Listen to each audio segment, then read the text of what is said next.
once again coming to you with some talk about limiting beliefs. What I want to start talking to you about is just really a framework for being able to overcome those limiting beliefs. Step one in that framework is identifying those limiting beliefs. As I've mentioned previous times, it is so important to know what your limiting beliefs are so that you're able to move forward in trying to overcome them. Number one that can be helpful is to write them down, identify them. So break it down into different areas. For example, within your personal and your family life, just go ahead and write down any limiting beliefs that you have around that.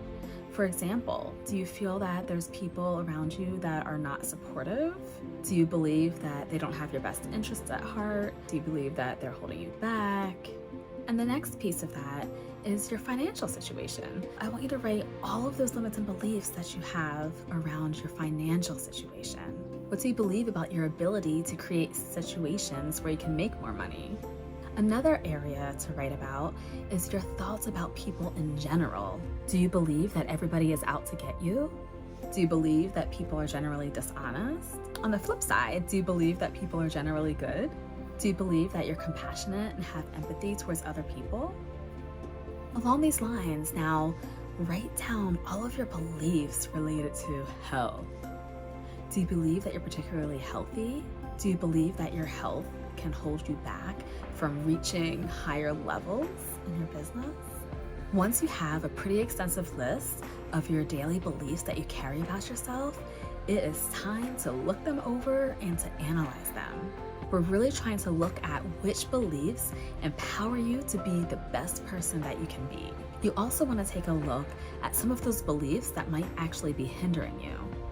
Again, once you start to identify those beliefs that are hindering you, you'll be able to begin moving forward and to change them.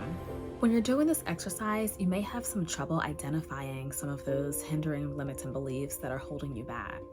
If this is the case, you can handle them differently. What you can do is just take a moment, think about your day, and reflect on certain things that may have gotten you frustrated, upset, mad. For example, I'm going to take a very basic example. Let's say that you're in line in a supermarket and you had a question of somebody that worked there. So you're standing there waiting because they're talking to somebody else.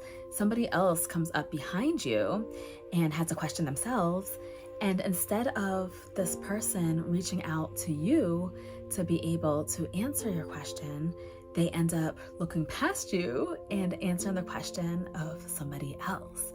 And you're feeling frustrated and upset. What I want you to do is to think about a time in the past that may have happened where you felt like you've gotten overlooked. What are some beliefs that you have about yourself as to why you're getting overlooked? The reason why I ask you to go back is because sometimes when we go through different issues in life that are emotional for us, it can then have an effect on what happens in the future and how we react to things in the future. And that example that I gave, that limiting belief that you may have that I don't matter, as a result of feeling like you've gotten overlooked. So I don't matter, that means next time I'm not even gonna bother opening my mouth when I'm at the supermarket. That is just an example of how you can try to track back some of those limiting beliefs that you may have about yourself. I hope this was helpful for you, and please drop in the comments anything that may have come up for you. Feel free to send me an email if you don't want to drop something like that in the comments, perfectly fine. Again, essentially talking about the game plan to overcome these limiting beliefs, because you can overcome these limiting beliefs to have much success in your business. Feel free, again, to drop any questions, concerns that you have in the comments below. Bye.